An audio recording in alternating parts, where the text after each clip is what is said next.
Jonathan Felix sat back in the chair after affixing the final electrodes to his skull. He is currently reclined in one of the most expensive private scientific investments in the world, and today was the fruition of his, and many others, efforts. The aim of the project was to open a human being's mind and allow them to perceive one of the spatial dimensions above the mediocre 3. The actual result was still a point of contestation, but it was suspected that the individual would be able to study all possible universes that could be created from his actions, and then choose the one that he wished to follow. A man whose every action would be perfect, as he had already witnessed the results. Felix had jumped at the opportunity, because he was young and headstrong. In his early 20s, and brilliant in the field of quantum mechanics, he was relishing the opportunity to apply the usual theoretical aspects of his craft to a physical medium. He gave the final thumbs up to the techs behind the safety glass, and they activated the first stages of the machine. A microphone in the room relayed his words as the process started.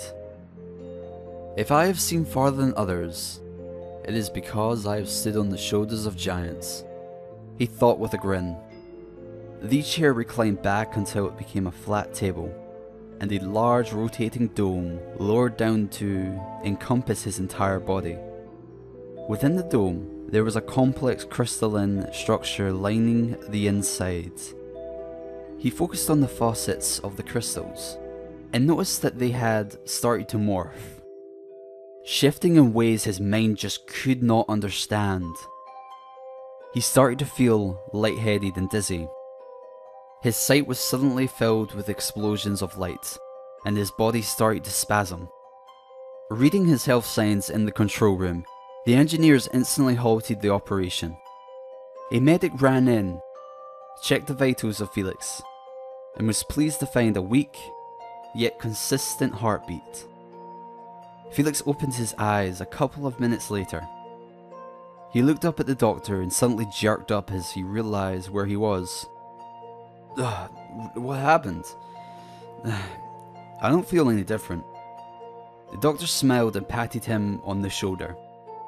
Any landing you can walk away from, right?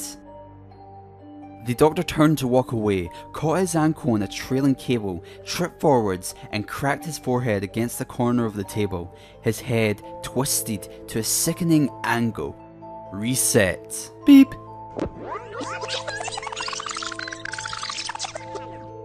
The doctor turned to walk away, caught his ankle on a trailing wire, tripped forwards, and then was grabbed from behind as Felix threw himself from the chair, stopped him inches from the table corner.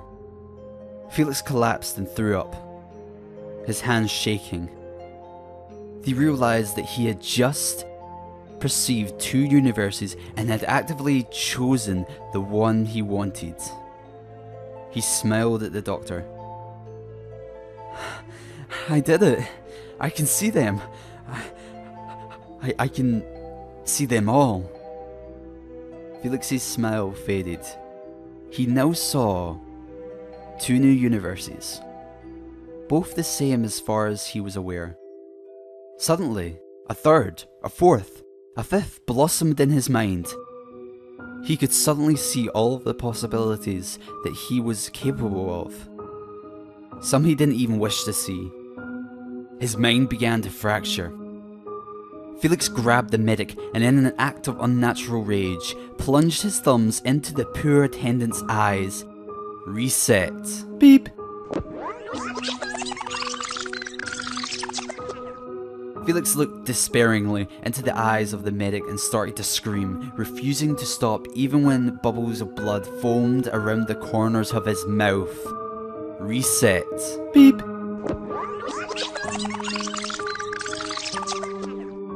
Felix grabbed the table leg and forcefully headbutted the corner, only achieving his goal of shattering his skull on the 4th strike. Reset. Beep.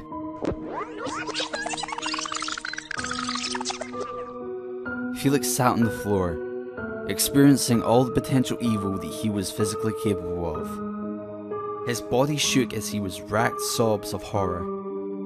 He grabbed the collar of the medic and drew them face to face. Too far, too far, he screamed. His eyes blurred for a second. They'd started to turn yellow and shriveled. At the same moment, his hair changed to the purest white. Felix, in his final moments, became aware of the magnitude of universes bearing down on him, and he would have to live through every single one. His grip slipped and his mind was lost to the abyss. Reset. Beep.